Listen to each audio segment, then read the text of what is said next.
ಕನ್ನಡ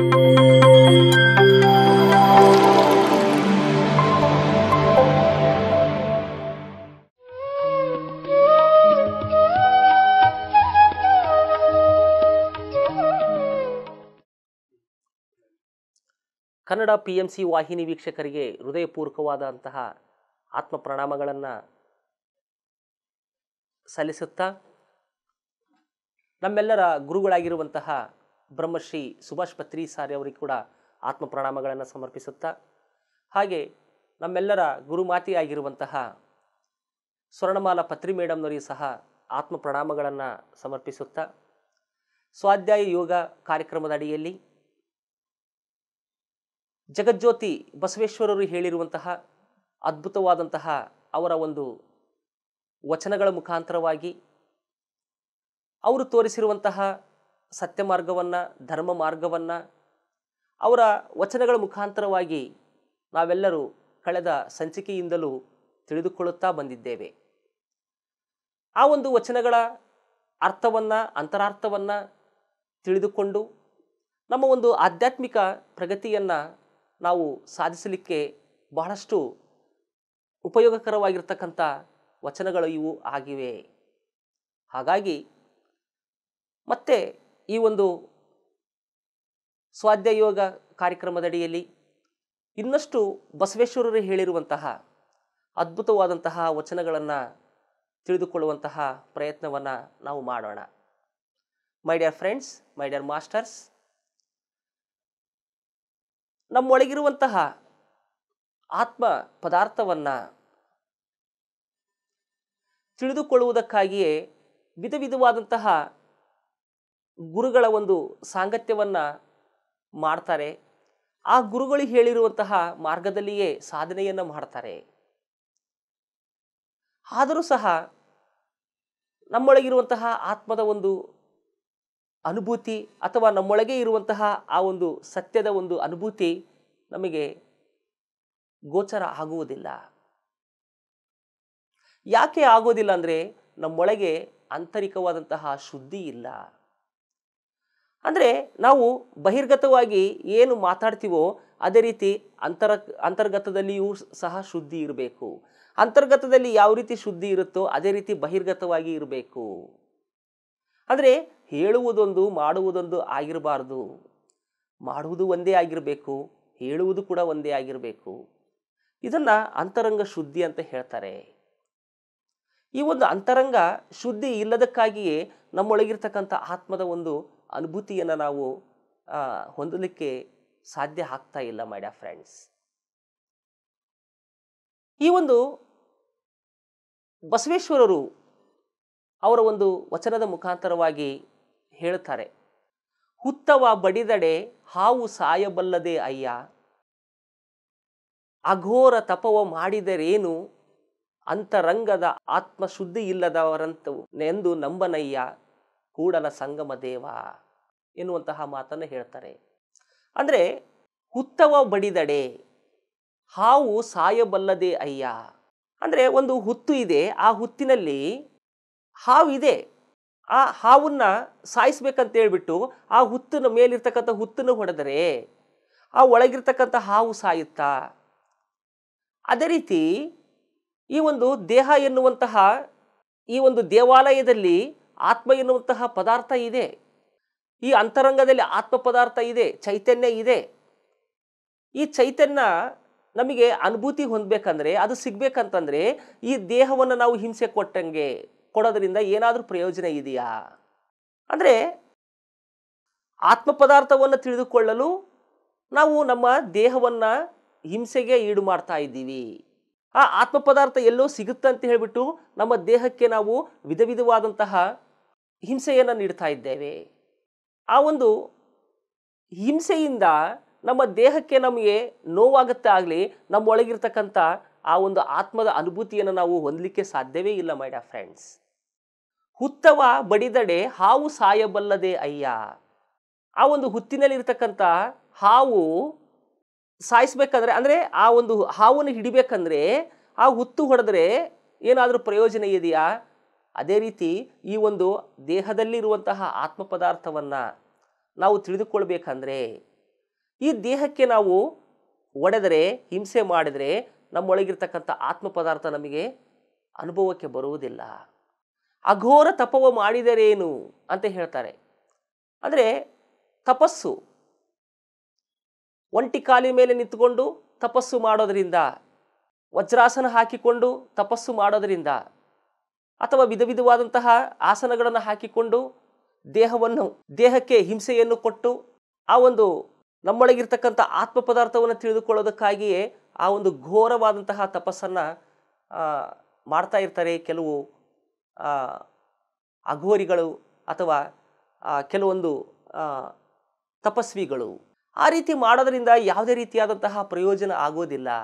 ನಮ್ಮೊಳಗಿರುವಂತಹ ಆತ್ಮವನ್ನು ತಿಳಿದುಕೊಳ್ಳುವುದಕ್ಕಾಗಿ ನಮ್ಮ ಈ ಒಂದು ದೇಹವನ್ನು ನಾವು ಹಿಂಸೆ ಮಾಡ್ತಾ ಇದ್ದೀವಿ, ಹಿಂಸೆ ಕೊಡ್ತಾ ಇದ್ದೇವೆ. ಅಘೋರ ತಪವ ಮಾಡಿದರೇನು ಅಂದರೆ ಘೋರವಾದಂತಹ ತಪಸ್ಸನ್ನು ಮಾಡಿದರೂ ಕೂಡ ಪ್ರಯೋಜನ ಆಗೋದಿಲ್ಲ. ಅಂದರೆ ಈ ಒಂದು ದೇಹವನ್ನು ದಂಡಿಸುವುದರಿಂದ, ಈ ದೇಹಕ್ಕೆ ತಾಪವನ್ನು ಕೊಡುವುದರಿಂದ, ಈ ದೇಹಕ್ಕೆ ಹಿಂಸೆಯನ್ನು ಕೊಡುವುದರ ಮುಖಾಂತರವಾಗಿ ಅಘೋರವಾದಂತಹ ಸಾಧನೆಯನ್ನು ಮಾಡ್ತಾ ಇರ್ತಾರೆ ಕೆಲವು ಸನ್ಯಾಸಿಗಳು ಅಥವಾ ಕೆಲವು ಅಘೋರಿಗಳು, ಕೆಲವು ಸಾಧಕರು. ಮೈ ಡಿಯರ್ ಫ್ರೆಂಡ್ಸ್, ಅಂತರಂಗದ ಆತ್ಮಶುದ್ಧಿಯ ಇಲ್ಲದವರನೆಂದು ನಂಬನಯ್ಯ ಕೂಡಲ ಸಂಗಮ ದೇವ, ನಿನ್ನೆಂತು ನಂಬನು ಎನ್ನುವಂತಹ ಮಾತನ್ನು ಹೇಳ್ತಾನೆ. ಅಂತರಂಗದಲ್ಲಿ ಆತ್ಮಶುದ್ಧಿ ಇರಬೇಕು.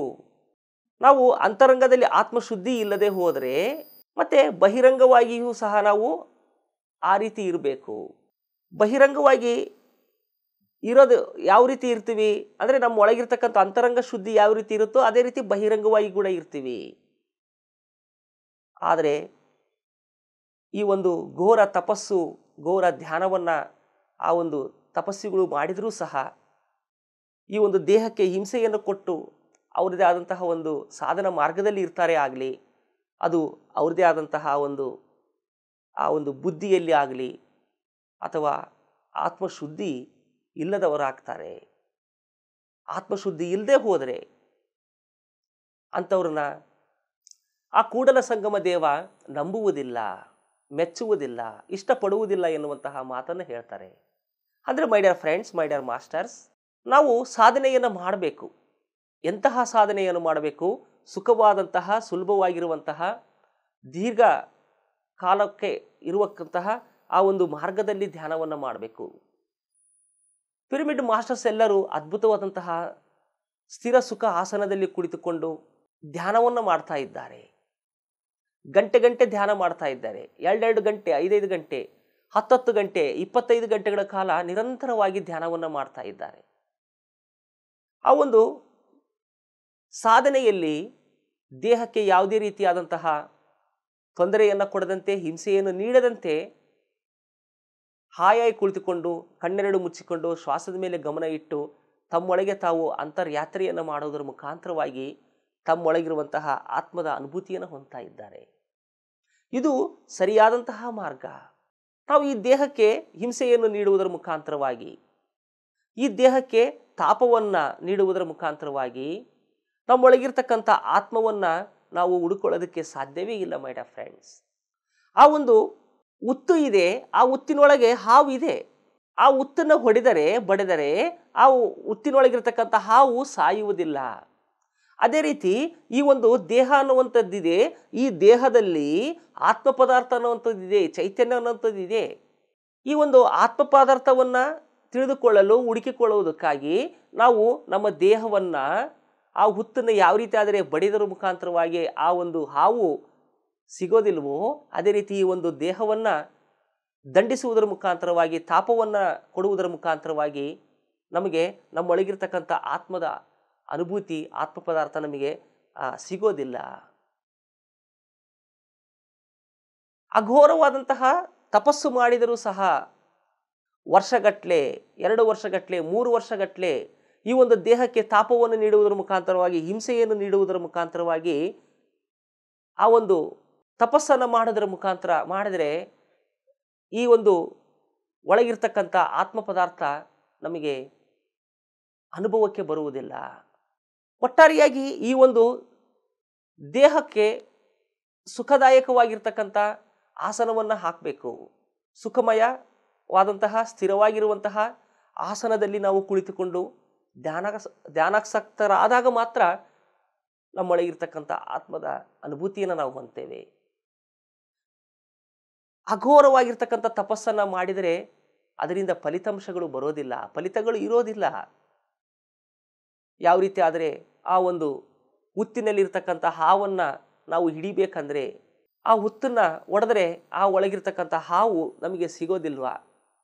ಅದೇ ರೀತಿ ಈ ಒಂದು ನಮ್ಮೊಳಗಿರ್ತಕ್ಕಂಥ ದೇಹದ ಒಳಗೆ ಇರುವಂತಹ ಆತ್ಮದ ಚೈತನ್ಯ, ಆತ್ಮಶಕ್ತಿ, ಆತ್ಮದ ಅನುಭೂತಿಯನ್ನು ನಾವು ಹೊಂದಬೇಕಂದ್ರೆ ನಾವು ಈ ಒಂದು ದೇಹವನ್ನು ಸುಖದಾಯಕವಾಗಿ ಸ್ಥಿರದಾಯಕವಾಗಿ ಇಟ್ಟುಕೊಂಡು ನಾವು ಧ್ಯಾನ ಸಾಧನೆಯನ್ನು ಮಾಡಿದಾಗ ಮಾತ್ರ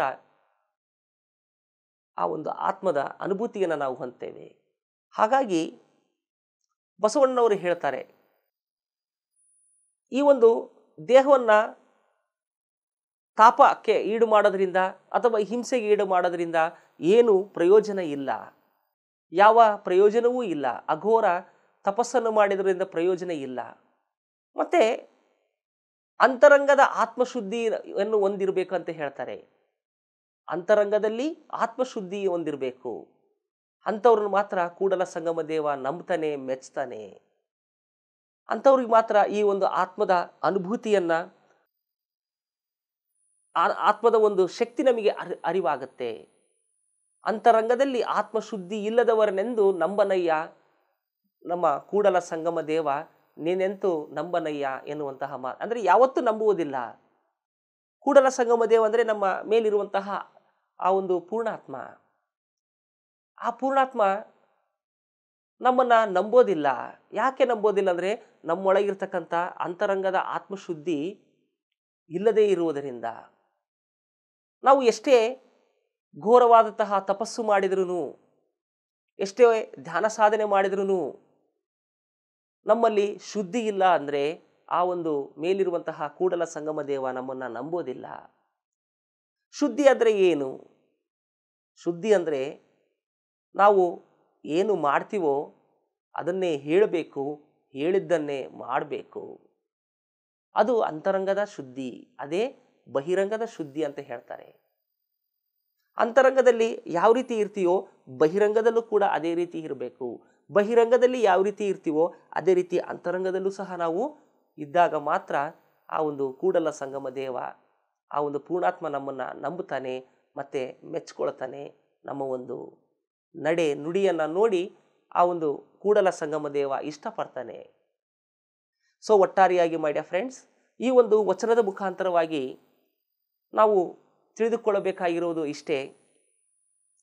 ನಾವು ಆತ್ಮ ಪದಾರ್ಥವನ್ನು ತಿಳಿದುಕೊಳ್ಳುವುದಕ್ಕಾಗಿ, ಆತ್ಮದ ಅನುಭೂತಿಯನ್ನು ಹೊಂದುವುದಕ್ಕಾಗಿ ಅಘೋರವಾದಂತಹ ತಪಸ್ಸುಗಳನ್ನು ಮಾಡಿದರೆ ಪ್ರಯೋಜನ ಇಲ್ಲ. ಅದೇ ರೀತಿ ಆ ಆತ್ಮದ ಒಂದು ಅನುಭೂತಿಯನ್ನು ಹೊಂದುವುದಕ್ಕಾಗಿಯೇ ನಾವು ನಮ್ಮ ದೇಹಕ್ಕೆ ತಾಪವನ್ನು ಕೊಡುವುದರ ಮುಖಾಂತರವಾಗಿ ಅಥವಾ ಹಿಂಸೆಯನ್ನು ನೀಡುವುದರ ಮುಖಾಂತರವಾಗಿ ನಮ್ಮೊಳಗಿರ್ತಕ್ಕಂಥ ಆತ್ಮನ ನಾವು ತಿಳ್ಕೊಳ್ಳಿಕ್ಕೆ ಸಾಧ್ಯ ಇಲ್ಲ.